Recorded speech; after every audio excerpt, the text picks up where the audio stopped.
many of geopolitical moves have a back end deep state tools who support the narratives for building up. As it is rightly said that any war first is built in the brain of a man, right? So looking at that, the kind of uh, the threshold, or this particular juncture which humanity has reached in this year, where again we are posed with a question, the most important question of for the mankind, which is what is money. We have reached there again in 2023. So there are three types of conflicts going on here. One is a currency which is a fiat currency, which is backed by nothing, printed out of thin air. Second, which is a pegged currency, which we had the world prior to 1971, before President Nixon unhooked US dollar from the gold standard. And the third thing which the new world has produced, which is the cryptocurrencies. So the cryptocurrencies at this point in time are telling that the fiat currency is a Ponzi scheme backed by a central bank system in the world. The fiat currency central banks are telling that the private cryptos are Ponzi. And amidst all of these, the BRICS Plus are working on a currency which is going to be a pegged currency again, right? So this is a clash, ongoing clash, which is going on.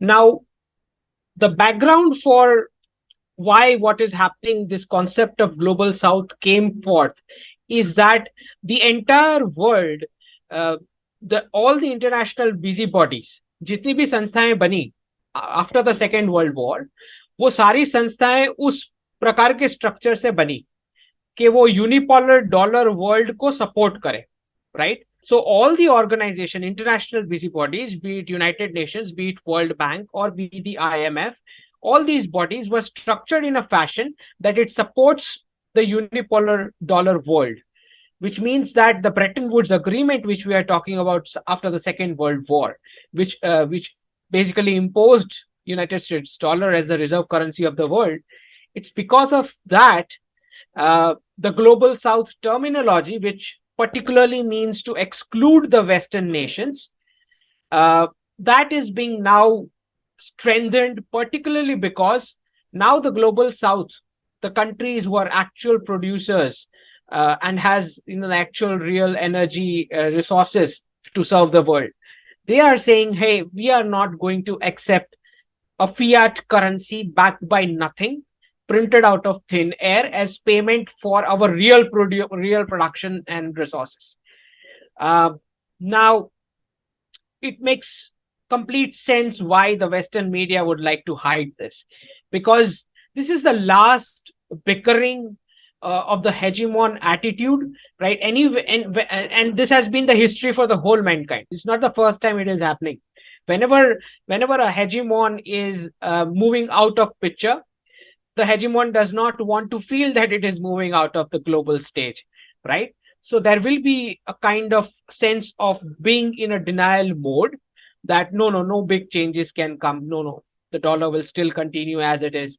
But I think the real producers have given the verdict. The countries who are really doing the manufacturing, the commodities work, the supplying the real energy stuff, that they can no longer supply this in exchange of fiat currencies, which is why this entire global south. Now, the fundamental of creating this global south summit is that none of these international busybodies like the United Nations, World Bank, or the IMF are ready to undertake the reforms. They have this Western allegiance to remain stuck with the fiat currencies format, which is exactly why India was not taken up to the high table of the United Nations Security Council, because once India comes over there, there will be a huge revolution and reforms which are going to begin internally within the United Nations.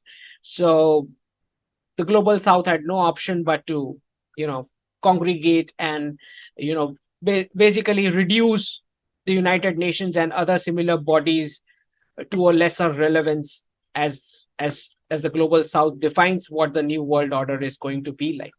So it makes perfect sense for the Western media to hide this because they would not want the masses to panic that the currency that they are holding in their hands suddenly one day is going to become a tissue paper worth.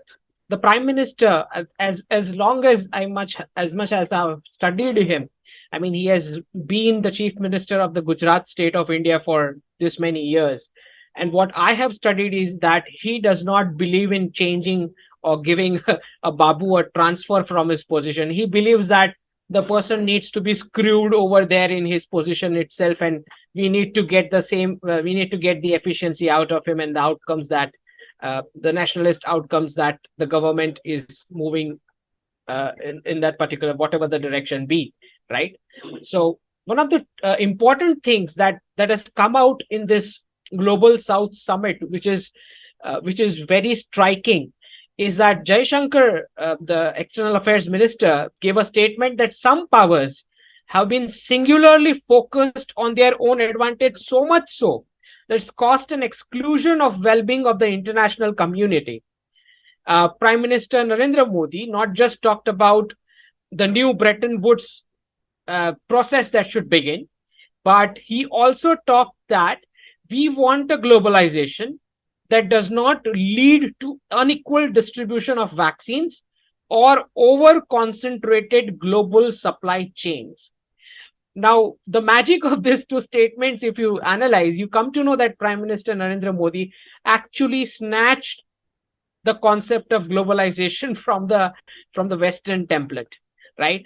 And the External Affairs Minister actually snatched the word international community from the West. So both these concepts of globalization and international community under Western template is about a unipolar dollar world and international community being only the Western nations.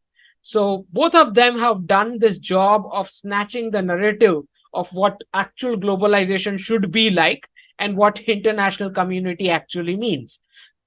Now, a lot of these policy making stuff that is going to move forward this year has to do with the kind of crisis events that will come in the West in terms of the banking crisis or the currency crisis or the sovereign debt crisis. I just saw this particular statement coming from Janet Yellen that this Thursday again there is a debt ceiling to be extended, right? And by mid 2023 there will be a digital dollar which is going to be launched. So I can understand that there are going to be some kind of crisis events which are going to come up, and along with that, the global South is going to make its steps forward in terms of how to go about Bretton Woods 2.0 and how to formulate a currency which is going to be a pegged currency taking BRICS plus nations along.